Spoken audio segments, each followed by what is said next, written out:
Hello friends, welcome back to cinema explainer. ഇന്ന് നമ്മൾ 2025 പുറത്തിറങ്ങിയ ഈഷ എന്ന തെലുങ്ക് സിനിമയെ കുറിച്ചിട്ടാണ് നോക്കാൻ പോകുന്നത്. നമുക്ക് ഈ സിനിമയുടെ വൺലൈൻ നോക്കാം. ഒരു 4 ഫ്രണ്ട്സ് ഉണ്ട്. പ്രേതത്തെ ഓടിക്കാമെന്ന് പറഞ്ഞ് പറ്റിക്കുന്നവരില്ലേ, അവരെയൊക്കെ എക്സ്പോസ് ചെയ്യുകയാണ് എന്നതാണ് അവരുടെ ലക്ഷ്യം. അതുപോലെ ഒരാളെ എക്സ്പോസ് ചെയ്യാൻ വരുമ്പോൾ ഇവരൊരു കുരുക്കിൽ പെടുകയാണ്.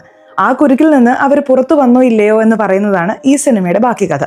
സിനിമയിലേക്ക് കടക്കുന്നതിന് മുമ്പ് ചാനൽ ഇതുവരെ സബ്സ്ക്രൈബ് ചെയ്യാതെയാണ് നിങ്ങൾ വീഡിയോ കാണുന്നതെങ്കിൽ ചാനൽ ഒന്ന് സബ്സ്ക്രൈബ് ചെയ്ത് തൊട്ടടുത്തുള്ള ബെല്ലൈക്കൺ ഒന്ന് അമർത്തിയാൽ ഞങ്ങൾ അപ്ലോഡ് ചെയ്യുന്ന പുതിയ വീഡിയോസ് നിങ്ങൾക്ക് അരികിലേക്ക് ഉടനെ തന്നെ എത്തുന്നതായിരിക്കും. സോ നമുക്ക് ഒട്ടും സമയം കളയാതെ സിനിമയിലേക്ക് കടക്കാം. സിനിമയുടെ ആദ്യ സീനിൽ തന്നെ 4 ചെറിയ കുട്ടികളെയാണ് കാണിക്കുന്നത്. ഇവർ 4 പേരും ബെസ്റ്റ് ഫ്രണ്ട്സ് ആണെന്ന് പറയാം. 2 ആൺകുട്ടികളും 2 പെൺകുട്ടികളും. ഇവർ 4 പേരും പ്രേതങ്ങളെ കുറിച്ചിട്ടാണ് സംസാരിച്ചു വരുന്നത്. ഇങ്ങനെയൊക്കെ പ്രേതം ഉണ്ടെന്ന് അവൻ പറഞ്ഞു, അങ്ങനെയൊക്കെ പ്രേതമുണ്ടെന്ന് അവര് പറഞ്ഞു എന്നൊക്കെ സംസാരിച്ചുകൊണ്ട് വരാണ്. എന്നാൽ ഈ 4 പേർക്കും പ്രേതങ്ങളിൽ വലിയ വിശ്വാസമൊന്നുമില്ല. ഇതൊക്കെ കെട്ടുകഥകളാണ്, ചുമ്മാ പറ്റിച്ചുകൊണ്ടിരിക്കുകയാണ് എന്നൊക്കെ ഇവർ ചർച്ച ചെയ്തുകൊണ്ട് വരികയാണ്. അങ്ങനെ കട്ട് ചെയ്ത് വേറൊരു സീൻ കാണിക്കുന്നു. രാത്രി സമയം ഒരു ചെറിയ പെൺകുട്ടി ശ്മശാനത്തിനടുത്തേക്ക് വരികയാണ്. ശ്മശാനത്തിന്റെ അടുത്തുള്ള സ്ഥലത്തൊക്കെ അവൾ കളിച്ചുകൊണ്ടിരിക്കുകയാണ്. ഈ ചെറിയ പെൺകുട്ടിയുടെ അമ്മ ദൂരെ നിന്ന് ഈ കാര്യം ശ്രദ്ധിക്കുന്നുണ്ട്. ഇടയ്ക്കിടെ പെൺകുട്ടി ഇങ്ങനെയാണ് ചെയ്യുന്നതെന്ന് തോന്നുന്നു, പെൺകുട്ടിക്ക് പ്രേതം ബാധിച്ചിട്ടുണ്ടെന്ന് തോന്നുന്നു എന്നൊക്കെ ഇവർ ചിന്തിച്ചുകൊണ്ടിരിക്കുകയാണ്. ഇതിനെക്കുറിച്ച് അവരൊരാളോട് പറയുന്നു. അയാൾക്ക് ഒരു സ്വാമിയെ അറിയാം, ആ സ്വാമി വിളിച്ചിട്ടുണ്ടെന്നും നീ വിഷമിക്കേണ്ട, ആ സ്വാമി തന്നെ ബാധ ഒഴിക്കുമെന്നും അയാൾ പറഞ്ഞുകൊണ്ടിരിക്കുകയാണ്. ഇപ്പോൾ കുറച്ച് കഴിയുമ്പോൾ ആ സ്വാമിയും അവിടെ വരുന്നുണ്ട്. ഏത് പെൺകുട്ടി എന്ന് അയാൾ ചോദിക്കുന്നു. ആ പെൺകുട്ടിയെ ഞങ്ങൾ പൂട്ടിയിട്ടിരിക്കുകയാണെന്ന് അവർ പറയുന്നുണ്ട്. ഇപ്പൊ പൂട്ടിയിട്ടിരിക്കുന്ന സ്ഥലത്തേക്ക് അയാൾ വരുന്നു. രാത്രി ശ്മശാനത്തിൽ നടന്നു പോയത് ഈ പെൺകുട്ടിയാണല്ലോ. ഇപ്പൊ വന്നയാൾ എന്താ ചെയ്യുന്നതെന്ന് വെച്ചാൽ മഞ്ഞൾപ്പൊടി എടുത്ത് ആ പെൺകുട്ടിയുടെ മേലെറിയാണ്. അതുപോലെ കുങ്കുമവും എടുത്തെറിയുന്നു. പോകെ പോകെ ഒരു ബെൽറ്റ് എടുത്ത് ഈ പെൺകുട്ടിയെ ഇട്ട് അടിക്കുകയാണ്. ഇതൊക്കെ കണ്ടുകൊണ്ടിരിക്കുന്ന അമ്മയും ഞെട്ടിപ്പോവാണ്. സ്വാമി ഇങ്ങനെയൊന്നും ചെയ്യല്ലേ സ്വാമി, എന്റെ മോൾക്ക് എന്തെങ്കിലും സംഭവിക്കും എന്നവർ പറയുന്നുണ്ട്. നിന്റെ മോൾക്ക് ഒന്നും സംഭവിക്കില്ല, ശരീരത്തിലുള്ള പ്രേതം മാത്രമേ പോകൂ എന്ന് ആ സ്വാമിയാര് പറയാണ്. അതുകൊണ്ട് ശരി എന്ന് കരുതി അമ്മയും നോക്കി നിൽക്കാണ്. ഇയാളെ തുടർന്നും പുറത്തു പോ എന്ന് പറഞ്ഞ് ആ ബെൽറ്റ് വെച്ച് അടിയോടടിയാണ്. അതിനുശേഷം എന്തായെന്നറിയില്ല, ഈ പെൺകുട്ടി മരിച്ചു പോകുന്നു. ഇപ്പോൾ സ്വാമിയൊക്കെ എവിടെ പോയെന്നറിയില്ല. ആ പെൺകുട്ടിയുടെ അമ്മ മകൾക്കുള്ള അന്ത്യകർമ്മങ്ങളൊക്കെ ചെയ്തുകൊണ്ടിരിക്കുകയാണ്. ഇത് 4 പേര് ദൂരെ നിന്ന് ശ്രദ്ധിച്ചുകൊണ്ടിരിക്കുന്നുണ്ട്. ഇവർ 4 പേരുമാണ് ഈ സിനിമയിലെ പ്രധാന കഥാപാത്രങ്ങൾ. അന്യായമായി ഈ പെൺകുട്ടി മരിച്ചു പോയല്ലോ എന്ന ഫീലിങ്ങോടെ ഇവർ 4 പേരും നോക്കി നിൽക്കുകയാണ്. 4 പേരിൽ ഒരാളാണ് നമ്മുടെ നായിക. ഇവരുടെ പേര് നൈന എന്നാണ്. ഇവർ രാത്രി ഉറങ്ങിക്കൊണ്ടിരിക്കുമ്പോൾ വീടിനുള്ളിൽ എന്തോ ശബ്ദം കേൾക്കുന്നുണ്ട്. എന്താ ശബ്ദം എന്ന് കരുതി ഇവർ കണ്ണു തുറക്കുകയാണ്. അപ്പോൾ ഒരു കാൽപ്പാട് എങ്ങോട്ടോ പോകുന്നതായി ഇവർ കാണുന്നു. അതിനെ ഫോളോ ചെയ്ത് ഇവള് വരികയാണ്. അപ്പോഴാണ് സ്ക്രീനിന് പിന്നിൽ ആരോ ഒളിച്ചിരിക്കുന്നത് പോലെ തോന്നുന്നത്. ആരാണെന്ന് നോക്കുമ്പോൾ മരിച്ചുപോയ ആ പെൺകുട്ടിയാണ് അവിടെയുള്ളത്. ആ പെൺകുട്ടിയെ കണ്ട് ഇവരും വല്ലാതെ ഭയപ്പെടുന്നുണ്ട്. ഇതെല്ലാം ഇവർക്ക് വന്ന ദുസ്വപ്നമാണ്. ആ പെൺകുട്ടി മരിച്ചതിൽ പിന്നെ ഇവർക്ക് ഇടയ്ക്കിടെ ഈ സ്വപ്നമൊക്കെ വന്നുകൊണ്ടിരിക്കുന്നുണ്ട്. ഇതിനെക്കുറിച്ച് ഇവർ ഫ്രണ്ട്സിനോട് ഷെയർ ചെയ്യുന്നുണ്ട്. ഇവരുടെ വീട്ടിൽ വേലക്കാരിയായി ഒരാൾ മരിച്ചിട്ടുണ്ടായിരുന്നു. അവരുടെ മകളായിരിക്കും ആ ചെറിയ പെൺകുട്ടി.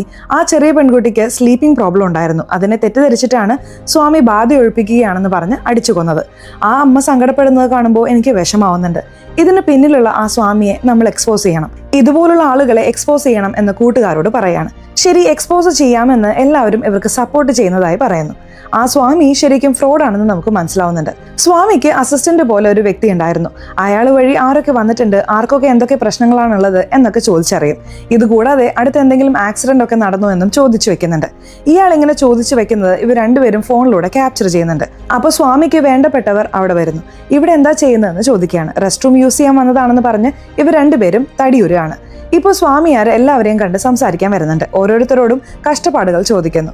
അവർ പകുതി പറയുമ്പോൾ തന്നെ ബാക്കി പകുതി ഇയാൾ പറയുന്നു. കാരണം ഇയാൾ അസിസ്റ്റന്റ് വഴി നേരത്തെ തന്നെ ചോദിച്ചു വെച്ചിട്ടുണ്ടല്ലോ. ആ നാടകമൊക്കെ ഇവിടെ കളിച്ചുകൊണ്ടിരിക്കുകയാണ്. അതുപോലെ നടന്ന ആക്സിഡന്റ് വരെ ഇവർ കേസ് കൊടുക്കുന്ന രീതിയിലൊക്കെ സംസാരിക്കുന്നുണ്ട്. ഇയാൾക്ക് ശരിക്കും എന്തോ ശക്തി ഉണ്ടെന്ന് ഇവർ വിശ്വസിക്കുന്നു. എന്നാൽ ഇയാൾ ഫ്രോഡാണെന്ന് ഈ 2 പെൺകുട്ടികൾക്ക് അറിയാമായിരുന്നു. ഇതും അവർ ക്യാപ്ചർ ചെയ്യുന്നുണ്ട്. ഇവർ ഷൂട്ട് ചെയ്യുന്നത് അവിടെയുള്ള ആളുകൾ ശ്രദ്ധിക്കുന്നുണ്ട്. വിടരുതെന്ന് പറഞ്ഞ് അവർ പിന്തുടരുകയാണ്. എന്നാൽ അതിനുള്ളിൽ നൈനയും കൂട്ടുകാരും അവിടെ നിന്ന് രക്ഷപ്പെടുന്നു. പോലീസിന്റെ അടുത്ത് ഈ ഫൂട്ടേജ് ഒക്കെ കാണിക്കുകയാണ്. അതിലൂടെ ഈ സ്വാമി ഫ്രോഡാണെന്ന് തെളിയുന്നു. അതുകൊണ്ട് പോലീസുകാർ അറസ്റ്റ് ചെയ്ത് കൊണ്ടുപോകുന്നുണ്ട്. ഇയാളെ പോലെ ഫ്രോഡ് പരിപാടികൾ ചെയ്യുന്ന ഒരുപാട് പേരില്ലേ, അവരെല്ലാവരെയും ഓരോരുത്തരായി ഇവർ എക്സ്പോസ് ചെയ്യുന്നുണ്ട്. ഇപ്പോൾ ന്യൂസിലൊക്കെ എല്ലാവരും ഇവരെ കുറിച്ച് വളരെ അഭിമാനത്തോടെ സംസാരിക്കുന്നുണ്ട്. അതുപോലെ ആ ഇരയായ പെൺകുട്ടിയുടെ അമ്മയ്ക്ക് ഇപ്പോഴാണ് അല്പം സമാധാനമാകുന്നത്. കാരണം മകളെ കൊന്നയാൾക്ക് ശിക്ഷ ലഭിച്ചല്ലോ. അതോർത്ത് അവർ സന്തോഷിക്കുന്നുണ്ട്. എല്ലാവരെയും ഇങ്ങനെ ഞാൻ എക്സ്പോസ് ചെയ്യാമെന്ന് നേന പറയുന്നുണ്ട്. നേനയ്ക്ക് മൊത്തമായി 3 ഫ്രണ്ട്സ് ആണുള്ളത് എന്ന് പറഞ്ഞല്ലോ. അതിൽ 2 പേർ ജോഡികളാണ്. അപർണ എന്ന പെൺകുട്ടി 5 വർഷത്തിന് ശേഷം ഗർഭിണിയായിരിക്കുകയാണ്.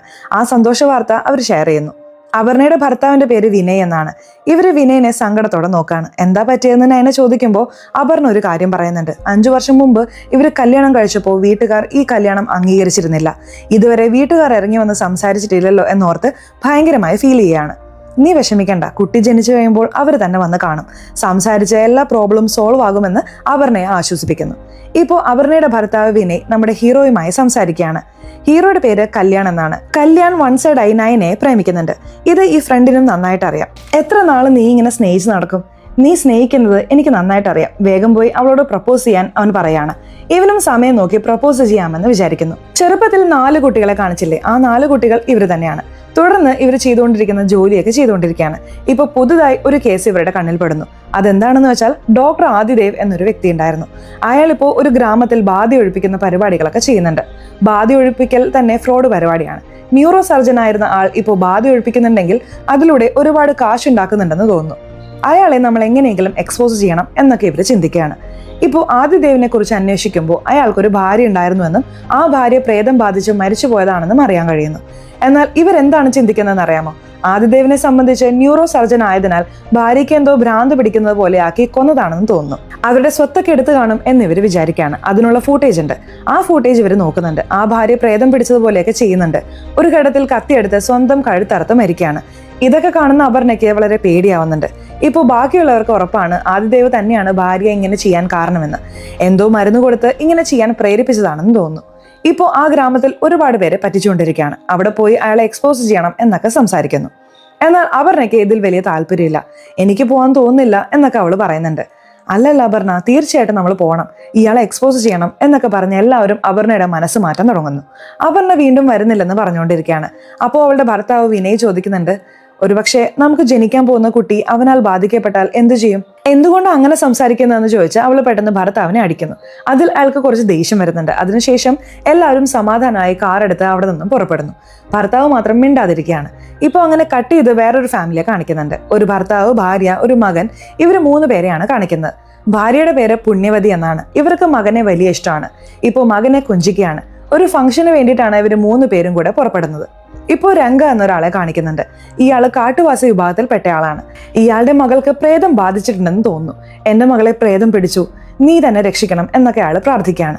ബാധ ഒഴിപ്പിക്കുന്ന ഒരാളുടെ അടുത്തേക്കാണ് എന്റെ മകളെ കൂട്ടിക്കൊണ്ടുപോകാൻ പോകുന്നത്. അതുകൊണ്ടാണ് നിന്നോട് സംസാരിക്കാമെന്ന് കരുതി വന്നതെന്ന് അയാൾ ദൈവത്തോട് സംസാരിക്കുകയാണ്. ഇപ്പോൾ കാറിൽ വന്നുകൊണ്ടിരിക്കുന്നവരെ 4 പേരെയും കാണിക്കുകയാണ്.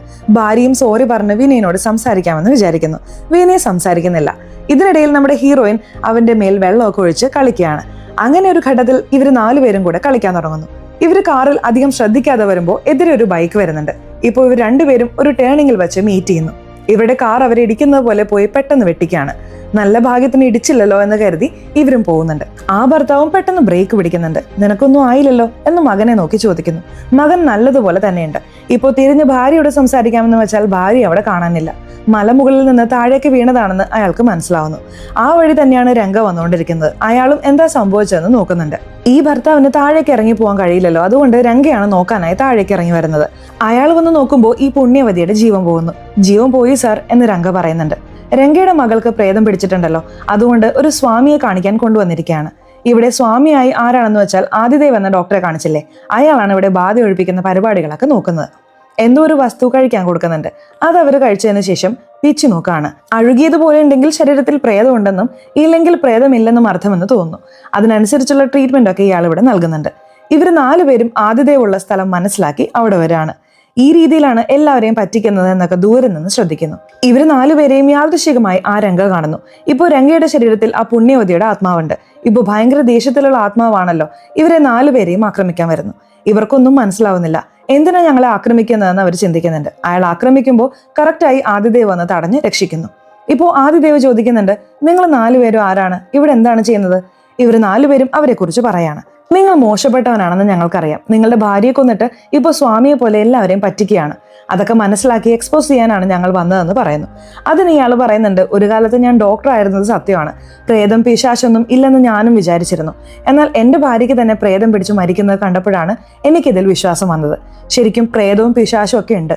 അത് ഞാൻ പൂർണ്ണമായും മനസ്സിലാക്കി എന്ന് പറയുന്നു. എന്നാൽ ഇവരില്ലെന്ന് പറഞ്ഞ് ഇയാളോട് വാദിക്കുകയാണ്.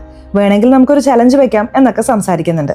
ശരി, ഓക്കെ, എൻ്റെ കൂടെ ഒരിടത്തേക്ക് വാ എന്ന് ഇയാൾ പറയാണ്.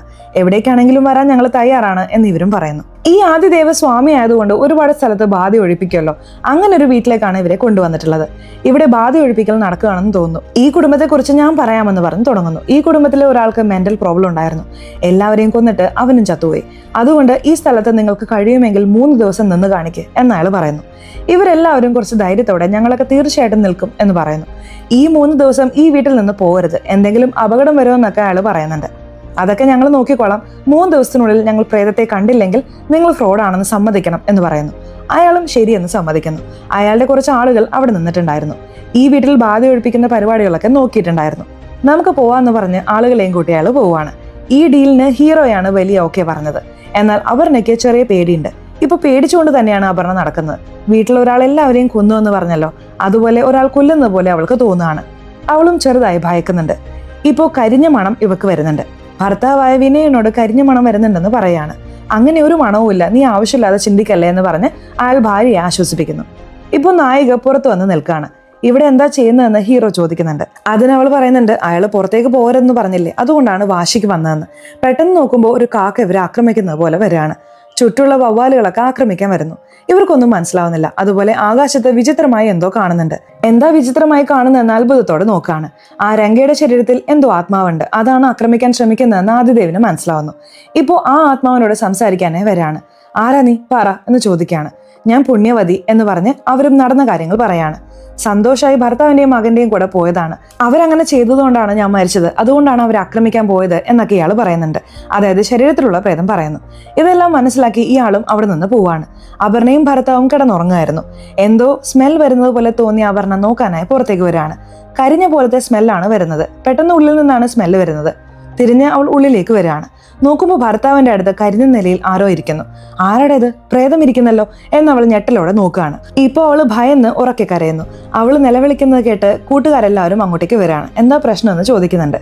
കരിഞ്ഞ നിലയിൽ ഒരു സ്ത്രീ ഇരിക്കുന്നത് കണ്ടുവെന്ന് അവൾ പറയുന്നു. അങ്ങനെയൊന്നും ഉണ്ടാവില്ല, വെറും തോന്നലാണെന്ന് എല്ലാവരും പറയുന്നുണ്ട്. നമ്മുടെ ഹീറോ കല്യാണം ചില കാര്യങ്ങൾ ഫീൽ ചെയ്തിട്ടുണ്ട് എന്ന് തോന്നുന്നു. നയന, ഞാനും ചില കാര്യങ്ങൾ ഫീൽ ചെയ്തു എന്നവൻ പറയുന്നുണ്ട്. നിനക്കും തോന്നലായിരിക്കും, നീ പോയി കിടക്ക് എന്ന് അവർ പറയുന്നു. ശരി, ഓക്കെ എന്ന് കല്യാണം സമ്മതിക്കുന്നുണ്ട്. അങ്ങനെ കട്ട് ചെയ്ത് കെട്ടിയിട്ടിരിക്കുന്ന രംഗയെ കാണിക്കുന്നുണ്ട്. രംഗയ്ക്ക് ഇട്ടിരിക്കുന്ന പൂട്ട് എങ്ങനെയെങ്കിലും പൊട്ടിച്ച് രക്ഷപ്പെടണമെന്ന് അയാൾ ശ്രമിക്കുന്നു. ഇപ്പോൾ ഉറങ്ങിക്കൊണ്ടിരിക്കുന്ന നായികയ്ക്ക് ഉണർവ് വരുന്നുണ്ട്. എന്താ ശബ്ദം കേട്ടിട്ടാണ് ഉണർന്നത്. നോക്കാനായി വരുമ്പോൾ അവരുടെ മുന്നിൽ ആരോ നിൽക്കുന്നത് പോലെ തോന്നുന്നു. അതായത് പ്രേതമുള്ളതുപോലെ അവൾക്ക് തോന്നുകയാണ്. അവരും ഭയങ്കരമായി ഞെട്ടുകയാണ്. നേരെ പോയി കല്യാണിനെ വിളിച്ചുണർത്തുന്നു. കല്യാൺ, നീ പറഞ്ഞ സത്യമാണ്, ഞാനും ചില കാര്യങ്ങൾ കണ്ടു. എന്നാൽ ഇതെല്ലാം ഹാലുസിനേഷൻ മാത്രമാണ്. എന്തോ ഒരു മണം വന്നുകൊണ്ടിരിക്കുന്നത് നീ ശ്രദ്ധിച്ചോ? ആ മണം ശ്വസിക്കുന്നത് കൊണ്ടാവും നമുക്ക് ഇങ്ങനെ സംഭവിക്കുന്നത്. ആ സ്വാമി നമ്മളെ പറ്റിക്കുകയാണെന്ന് തോന്നുന്നു, ചെക്ക് ചെയ്യണം എന്ന് പറയാണ്. ഇവർ രണ്ടുപേരും കൂടി ചെക്ക് ചെയ്യാണ്. അപ്പോഴാണ് ഒരിടത്ത് പുക വരുന്നത് കാണുന്നത്. അവിടെ പൂജ ചെയ്തതുപോലെ എന്തോ ഉണ്ട്, അതിൽ നിന്നാണ് പുക വരുന്നത്. ഈ പുക കൊണ്ടാകും നമുക്ക് ഇങ്ങനെ തോന്നിയതെന്ന് അവർ ചിന്തിക്കുകയാണ്. പിറ്റേ ദിവസം ആദിദേവ് കാണാൻ വരുമ്പോൾ അയാളോട് ചൂടാവുന്നുണ്ട്. അങ്ങനെ പേടിപ്പിക്കാൻ വേണ്ടി നിങ്ങൾ ഇങ്ങനെ ചെയ്തതാണ്, ഇതുപോലെ ഒരുപാട് പേരെ ഞങ്ങൾ കണ്ടിട്ടുണ്ട് എന്നൊക്കെ ചീത്ത പറയുന്ന പോലെ സംസാരിക്കുന്നു. അതിന് ആദിദേവ് മറുപടി പറയുന്നുണ്ട്, ശരിക്കും ഇവിടെ ബാധ ഒഴിപ്പിക്കൽ നടക്കുന്നുണ്ട്, അതിനുള്ള പ്രോസസ്സാണ് നടന്നത്. നിങ്ങൾ തെറ്റിദ്ധരിച്ചിരിക്കുകയാണ്. നിങ്ങളെ പേടിപ്പിക്കാൻ ഞാനൊന്നും ചെയ്തിട്ടില്ല, ശരിക്കും പ്രേതമുണ്ട്. എന്നാൽ ഇവർ സമ്മതിക്കുന്നില്ല. നിങ്ങൾ ആ പൂജയുമായി ബന്ധപ്പെട്ടതൊക്കെ മാറ്റ് എന്ന് പറയുന്നു. നിങ്ങൾക്ക് അപകടം വരും എന്ന് അയാൾ പറയുന്നുണ്ട്. ഞങ്ങൾക്ക് അപകടം വന്നാൽ ഞങ്ങൾ നോക്കിക്കോളാം, പൂജയുമായി ബന്ധപ്പെട്ടതെല്ലാം ക്ലിയർ ചെയ്യണം. ഇനിയും 2 ദിവസമുണ്ട്, പ്രേതമില്ലെന്ന് ഞങ്ങൾ തെളിയിക്കും എന്ന് പറയുന്നു. ഇതെല്ലാം കേട്ട ആദിദേവ് അതൊക്കെ മാറ്റാൻ തന്റെ ആളുകളോട് പറയാണ്. അവിടെ വെച്ചിരിക്കുന്ന പൂജാ സാധനങ്ങളെല്ലാം അവരെടുത്ത് മാറ്റുന്നു. ആ രംഗ പൂട്ട് പൊട്ടിക്കാൻ ശ്രമിക്കുന്നതായി കാണിച്ചില്ലേ, ഒരു ഘട്ടത്തിൽ അത് പൊട്ടിക്കുകയും ചെയ്യാണ്. രാവിലത്തെ സമയം ഇവർ 4 പേരും നടന്നു വരാണ്. അവിടെ ഒരുപാട് ആളുകളൊക്കെ ചത്തു കിടക്കുന്നുണ്ട്. അതിലൊരു ചെറിയ ആടുണ്ടായിരുന്നു. അതിനെ കണ്ട് നായികയ്ക്ക് വളരെ ഇഷ്ടമാവുന്നുണ്ട്. നല്ല ഭംഗിയുണ്ടല്ലോ എന്ന് പറഞ്ഞ് അതിനെ കൊഞ്ചിക്കുന്നു. പെട്ടെന്ന് ആ ആട് എന്ത് വിചാരിച്ചെന്നറിയില്ല, അവിടെയുള്ള മലമുകളിൽ നിന്ന് താഴേക്ക് ചാടുന്നു. പെട്ടെന്ന് ചാടിയല്ലോ എന്നിവർ ഞെട്ടലോടെ നോക്കാണ്. ഇത് കണ്ട അപർണ പേടിച്ച് വേഗത്തിൽ പോവാണ്. ബാക്കിയുള്ളവരും ആ ആടിന് എന്ത് പറ്റിയെന്ന് നോക്കിയിട്ട് വരാമെന്ന് പറഞ്ഞ് പോവാണ്. അതിൽ വിനയ് മാത്രം നോക്കിയിട്ട് തിരയുമ്പോൾ ബാക്കി ഫ്രണ്ട്സ് ഒക്കെ നടന്നു പോയതായി കാണുകയാണ്. ഇവനും നടക്കാമെന്ന് വെച്ചാൽ 2-3 നായ്ക്കൾ അവനെ ആക്രമിക്കാൻ വരുന്നുണ്ട്. അവൻ നടന്നു പോയാൽ നായ്ക്കൾ കടിക്കും. അവൻ പേടിച്ച് കുറച്ചായി പുറകോട്ട് പോവാണ്. ആ നായ്ക്കൾ ആക്രമിക്കാനായി വേഗത്തിൽ അടുത്തേക്ക് വരുന്നു. ഒരു ഘട്ടത്തിൽ അവൻ ആ നായ്ക്കളെ പേടിച്ച് മലമുകളിൽ നിന്ന് വീഴുന്നതായി കാണിക്കുന്നു. വീണോ ഇല്ലയോ എന്ന് വ്യക്തമായി കാണിക്കാതെ ആ സീൻ കട്ട് ചെയ്യുന്നു. ഇപ്പോൾ രംഗയുടെ ശരീരത്തിലാണല്ലോ പുണ്യവതി ഉള്ളത്. പുണ്യവതി വീട്ടിൽ എന്താ നടക്കുന്നതെന്ന് കാണാൻ വീടിനകത്തേക്ക് വരികയാണ്.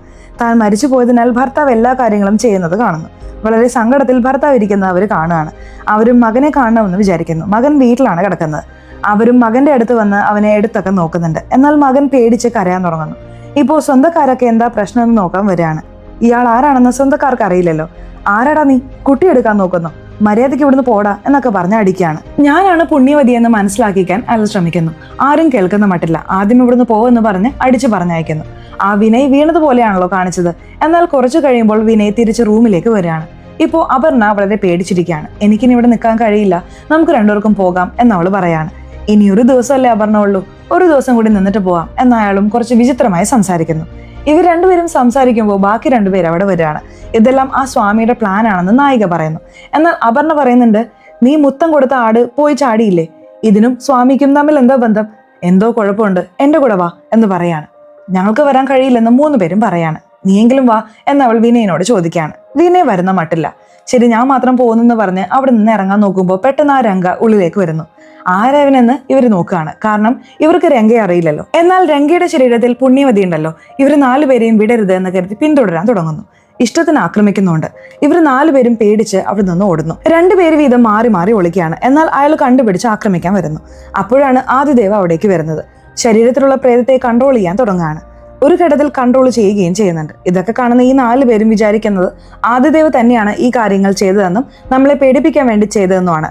ഞങ്ങളെ പേടിപ്പിക്കാൻ വേണ്ടിയിട്ടാണോ ഇങ്ങനെയൊക്കെ ചെയ്യുന്നത് എന്ന് ചോദിക്കുന്നു. ഞാൻ നിങ്ങളെ പേടിപ്പിക്കാൻ വേണ്ടി ചെയ്തതല്ല. ഇയാളുടെ ശരീരത്തിൽ പുണ്യവതി എന്നൊരു സ്ത്രീയുടെ ആത്മാവാണ് ഉള്ളത്. ആ സ്ത്രീ കുടുംബത്തോടെ പോകുമ്പോൾ നിങ്ങൾ ഇടിക്കുന്നത് പോലെ പോയി. അതിനാലാണ് ആ പുണ്യവതി മരിച്ചത്. അതുകൊണ്ടാണ് ഇങ്ങനെ ചെയ്തത് എന്നയാൾ പറയുന്നു. എന്നാൽ ഇവർ സമ്മതിക്കുന്നില്ല. ഞങ്ങൾ വരുന്ന വഴിയിൽ ഒരു ബൈക്ക് ആക്സിഡന്റ് ഉണ്ടായ കാര്യം ആരെങ്കിലുമൊക്കെ നിങ്ങളോട് പറഞ്ഞു കാണും, അത് വെച്ച് ഡ്രാമ കളിക്കുകയാണോ? ഞങ്ങൾ വിശ്വസിക്കില്ല. ഇനിയും ഒരു ദിവസം കൂടി ഉണ്ടല്ലോ, ആ വീട്ടിൽ ഞങ്ങളൊരു പ്രേതത്തെയും കാണാൻ പോകുന്നില്ല. നിങ്ങൾ ഫേക്ക് ആണെന്ന് ഞങ്ങൾ തെളിയിക്കും എന്നൊക്കെ പറയാണ്. ശരി, തെളിയിക്കുക എന്ന് പറഞ്ഞ അയാളും പറഞ്ഞയക്കുന്നു. ഇപ്പോൾ കിടക്കുന്ന കല്യാൺ ആദിദേവ് പറഞ്ഞതിനെ കുറിച്ച് തന്നെ ചിന്തിച്ചുകൊണ്ടിരിക്കുകയാണ്. അപ്പോഴാണ് പുറത്ത് സംസാരിക്കുന്ന പോലെ ശബ്ദം കേൾക്കുന്നത്. എന്താ ശബ്ദം എന്ന് നോക്കാൻ അവനും പുറത്തു വരികയാണ്. ഒരമ്മ 2 കുട്ടികളോട് സംസാരിക്കുന്ന പോലെയാണ് ശബ്ദം കേൾക്കുന്നത്. അമ്മയെ കണ്ട് പേടിക്കേണ്ട, എൻ്റെ അടുത്തേക്ക് വരൂ എന്ന് വിളിക്കുകയാണ്. ഇവനും നോക്കാൻ വേണ്ടി പോവാണ്. നോക്കുമ്പോൾ അവൻ ഞെട്ടുകയാണ്. കാരണം തലയില്ലാത്ത ഒരു അമ്മ വരൂ വരൂ എന്ന് കുട്ടികളെ വിളിക്കുകയാണ്. അത് കണ്ടവൻ ഭയങ്കരമായി പേടിക്കുകയാണ്. ഇപ്പോൾ വേഗത്തിൽ വീടിനുള്ളിലേക്ക് വരികയാണ്. അപ്പോൾ വേറൊരു കാര്യം കണ്ട് ഞെട്ടുന്നു. രാത്രി സമയം ചന്ദ്രനെ കാണുമല്ലോ. ഇവിടെ ചന്ദ്രന്റെ അടുത്ത് ചുവപ്പ് നിറത്തിൽ വേറൊരു ചന്ദ്രനെയും കാണുന്നുണ്ട്. എന്താ 2 ചന്ദ്രനെ കാണുന്നത് എന്നവൻ അത്ഭുതത്തോടെ നോക്കുകയാണ്. തീർച്ചയായിട്ടും എന്തോ കുഴപ്പമുണ്ടെന്ന് അവന് മനസ്സിലാവുന്നു. ഇപ്പോൾ ആദിദേവ് കാറിൽ വരുമ്പോൾ റെയിൽവേ ട്രാക്കിനടുത്ത് ആൾക്കൂട്ടമുണ്ട്. എന്താ സംഭവിച്ചതെന്ന് അന്വേഷിക്കുകയാണ്. ഒരമ്മ കുട്ടികളെയും കൂട്ടി ട്രെയിൻ ഇടിച്ച് മരിച്ചിരിക്കുകയാണെന്ന് അറിയുന്നു. ആ അമ്മയുടെ തല വേറുപെട്ടു പോയിട്ടുണ്ടെന്ന് ആളുകൾ പറയുന്നുണ്ട്. മൊത്തമായി 4 പേര് മരിച്ചെന്ന് തോന്നുന്നു. ഈ അമ്മയുടെ പ്രേതത്തെയാണ് കല്യാൺ കണ്ടതായി കാണിച്ചത്. ഓ, 4 പേര് മരിച്ചോ? അവരുടെ ആത്മാവിന് ശാന്തി ലഭിക്കണം എന്ന് കരുതി അയാളും ചില കാര്യങ്ങളൊക്കെ ചെയ്യുന്നുണ്ട്. രാത്രി 4 പേര് മരിച്ചതായി കാണിച്ചില്ലേ, അവരുടെ ആത്മാവിന് ശാന്തി ലഭിക്കാൻ വേണ്ടി ഈ ആദിദേവും ആളുകളും ചേർന്ന് ചില റിച്വൽസ് ഒക്കെ ചെയ്യുന്നതായി കാണിക്കുന്നു. ഇപ്പോൾ ഉറങ്ങിക്കൊണ്ടിരിക്കുന്ന വിനയന് ഉണർവ് വരാണ്. അയാളും പുറത്തേക്ക് എഴുന്നേറ്റ് വരാണ്. പുറത്തുനിന്ന് നോക്കുമ്പോൾ അവിടെ 2 സൂര്യന്മാരെ കാണുന്നുണ്ട്. എന്താ 2 സൂര്യനെ കാണുന്നത് എന്നയാൾ ഭയങ്കരമായി ഞെട്ടാണ്. ഇപ്പോൾ അയാളും കല്യാണിനെ കാണാനായി വരാണ്. എന്താടാ പറ്റിയത് ഇവിടെ വന്നിരിക്കുന്നത് എന്ന് കല്യാൺ ചോദിക്കാണ്. നീ ഇതുവരെ നിന്റെ സ്നേഹം പറഞ്ഞിട്ടില്ലല്ലോ, വേഗം പറ. കാരണം അടുത്ത നിമിഷം നമ്മുടെ ലൈഫിൽ എന്ത് നടക്കുമെന്ന് പറയാൻ കഴിയില്ല. അതുകൊണ്ട് ഇപ്പോഴേ പറഞ്ഞേക്ക് എന്നവൻ പറയുന്നു. ശരിയടാ, തീർച്ചയായിട്ടും പറയാം എന്ന് അവനും സമ്മതിക്കുന്നുണ്ട്. പെട്ടെന്ന് അവൻ എന്ത് വിചാരിച്ചെന്നറിയില്ല, കല്യാണിന്റെ കട്ടിലൊക്കെ പിടിച്ച് എഴുന്നേൽക്കുന്നു. ഇപ്പോൾ അടുത്തതായി ഭാര്യയുടെ അടുത്ത് വന്നിരിക്കുകയാണ്. ഭാര്യ നന്നായി ഉറങ്ങുകയാണല്ലോ. ഇയാൾ ഭാര്യയെ നോക്കി കുറച്ച് സങ്കടത്തോടെ സംസാരിക്കുന്നു. അതിനുശേഷം വയറ്റിലുള്ള കുഞ്ഞിനെ നോക്കിയൊക്കെ സംസാരിക്കുന്നുണ്ട്. ഇങ്ങനെ സംസാരിക്കുമ്പോൾ പെട്ടെന്ന് എന്തോ ഒരു രൂപം വലിച്ചുകൊണ്ട് പോകുന്നു. എന്താ ഭർത്താവ് തൊട്ടതുപോലെ തോന്നിയല്ലോ, ഉണർന്നു നോക്കുമ്പോൾ കാണാനില്ല എന്ന് കരുതി അവരും അന്വേഷിക്കാൻ തുടങ്ങുന്നു. നയന പുറത്തിരിക്കുമ്പോൾ ഹീറോയും ലവ് പറയാമെന്ന് കരുതി വരികയാണ്. എന്തോ പറയണമെന്ന് വിചാരിക്കുന്നുണ്ടല്ലോ എന്നവൾ ചോദിക്കുന്നു. ഇവന് എങ്ങനെ പറയണമെന്ന് അറിയില്ല. അവൻ അവിടെ മടിച്ചു നിൽക്കുകയാണ്. അകത്ത് ഭാര്യ ഭർത്താവിനെ തിരയാണ്. ഒരു ഘട്ടത്തിൽ നയന അവന്റെ തോളിൽ ചാരിയിരിക്കുകയാണ്. എന്ത് പറയാനുണ്ടെങ്കിലും പറ എന്ന് ചോദിക്കുന്നു. ഇതിലും നല്ലൊരു അവസരം എനിക്കിനി കിട്ടില്ല, സ്നേഹം തുറന്നു പറഞ്ഞേക്കാം എന്ന് അവനും ചിന്തിക്കുകയാണ്. ഈ സമയം ഭർത്താവിനെ അന്വേഷിച്ചു വരുന്ന ഭാര്യയും ഭർത്താവിനെ കാണുകയാണ്. ഭർത്താവ് താഴെ വീണ് കിടക്കാണ്. എന്താ പറ്റിയെന്ന് അവർ ചോദിക്കുന്നുണ്ട്. അപ്പോൾ പെട്ടെന്ന് എന്തോ ഒരു രൂപം ഭർത്താവിനെ വലിച്ചുകൊണ്ട് പോവാണ്. ഇത് കാണുന്നവർ ഭയങ്കരമായി പേടിച്ച് നിലവിളിക്കുന്നു. ഇവൻ പറയാമെന്ന് വിചാരിക്കുന്നതിന് മുമ്പേ അവർ നിലവിളിച്ചല്ലോ. ഇവർ 2 പേരും എന്താ സംഭവിച്ചതെന്ന് നോക്കാൻ ഉള്ളിലേക്ക് വരികയാണ്. ചോദിക്കുമ്പോൾ ഭർത്താവിനെ ഏതൊരു രൂപം വലിച്ചുകൊണ്ട് പോയി എന്നവൾ പറയുന്നു. അതൊക്കെ നിന്റെ തോന്നലാവോ എന്ന് നയന പറയുന്നുണ്ട്. കണ്ണുകൊണ്ട് കണ്ടതാണെന്ന് ഞാൻ പറയുന്നു, തോന്നലാണെന്ന് നീ പറയുന്നു, ഞാൻ സത്യമാണ് പറയുന്നത് എന്നവൾ പറയാണ്. എന്നാൽ നയന ഈ കാര്യം വിശ്വസിക്കാതെ ആ റൂമിൽ നിന്ന് പോവാണ്. എന്നാൽ അവൾ പറയുന്നത് ഹീറോ വിശ്വസിക്കുന്നുണ്ട്. നീ വിഷമിക്കണ്ട, ഞാൻ എന്താണെന്ന് നോക്കാം, നീ ഇവിടെ തന്നെ നിൽക്ക് എന്നവൻ നോക്കാനായി ഉള്ളിലേക്ക് വരികയാണ്. ഉള്ളിൽ വന്ന് നോക്കുമ്പോൾ ആരും ഉള്ളതുപോലെ തോന്നില്ല. അവൻ ഉള്ളിൽ വന്ന് പുറത്തേക്ക് നോക്കുമ്പോൾ ഒരു കാര്യം കണ്ട് ഞെട്ടുകയാണ്. എന്താണെന്ന് വെച്ചാൽ ഈ സമയം ആ ഭാര്യ പുറത്താണല്ലോ ഇരുന്ന് കരയുന്നത്. ഭാര്യയ്ക്ക് പിന്നിൽ ഒരു രൂപം നിൽക്കുന്നുണ്ട്. ഇത് കാണുന്ന അവൻ ഭയങ്കരമായി ഞെട്ടാണ്. ആ ഭാര്യയ്ക്ക് സിഗ്നൽ കൊടുക്കുന്നു. നിന്റെ പുറകിൽ ഒരു രൂപം നിൽക്കുന്നുണ്ടെന്ന് സിഗ്നൽ കൊടുക്കുന്നു. ഇത് മനസ്സിലാക്കി അവരും പേടിച്ച് പതുക്കെ തലതിരിക്കുകയാണ്. അപ്പോൾ പിന്നിലുള്ള രൂപം ഈ ഭാര്യയെയും വലിച്ചുകൊണ്ട് പോവാണ്. ഇത് കാണുന്നവൻ ഭയങ്കരമായി പേടിക്കുന്നുണ്ട്. നയന ഉള്ള സ്ഥലത്തേക്ക് വരുന്നു. നയന, ഇതിനുശേഷം ഈ സ്ഥലത്ത് നിൽക്കാൻ പാടില്ല, എന്തോ കുഴപ്പമുണ്ട്, ഒരു രൂപം വലിച്ചുകൊണ്ട് പോകുന്നത് ഞാൻ കണ്ടു എന്ന് പറഞ്ഞ് കൂട്ടിക്കൊണ്ട് ഓടുകയാണ്. എന്നാൽ നൈന ഈ കാര്യം ഇപ്പോഴും വിശ്വസിക്കുന്നില്ല. അതൊക്കെ നിന്റെ തോന്നലായിരിക്കും, അങ്ങനെയൊന്നും നടക്കാൻ സാധ്യതയില്ല എന്ന് പറയുന്നു. ഞാൻ പറയുന്നത് സത്യമാണ്, മനസ്സിലാക്കുക എന്നൊക്കെ പറയുന്നുണ്ട്. അപ്പോഴും നൈന സമ്മതിക്കുന്നില്ല. ഇതെല്ലാം അവന്റെ പ്ലാൻ ആണ്, ഞാൻ തിരിച്ച് ആ വീട്ടിലേക്ക് പോവാണ് എന്ന് പറഞ്ഞ് നടക്കാണ്. നൈന പോവല്ലേ എന്ന് പറഞ്ഞ് അവൻ പറയുന്നുണ്ട്. അങ്ങനെ പറയുമ്പോൾ ഇവന്റെ പിന്നിലും കറുപ്പ് നിറത്തിൽ എന്തോ ഒരു രൂപം നിൽക്കുന്നതായി അവന് ഫീൽ ചെയ്യാണ്. അവനും പതുക്കെ തല തിരിച്ചു നോക്കുകയാണ്. അവൻ തിരിഞ്ഞു നോക്കുമ്പോൾ ആ രൂപം പെട്ടെന്ന് ഇവനെയും വലിക്കുന്നു. താഴെ വെള്ളമാണ് ഉണ്ടായിരുന്നത്, ആ വെള്ളത്തിലേക്കാണ് വലിക്കുന്നത്. ശബ്ദം കേട്ട് ഇവളും അവിടെ വരുന്നുണ്ട്. അപ്പോൾ അവൻ വെള്ളത്തിൽ മുങ്ങി പൊങ്ങുകയാണ്. ആരെങ്കിലും രക്ഷിക്കാൻ വാ എന്നൊക്കെ നൈന അവിടെ നിലവിളിക്കുന്നുണ്ട്.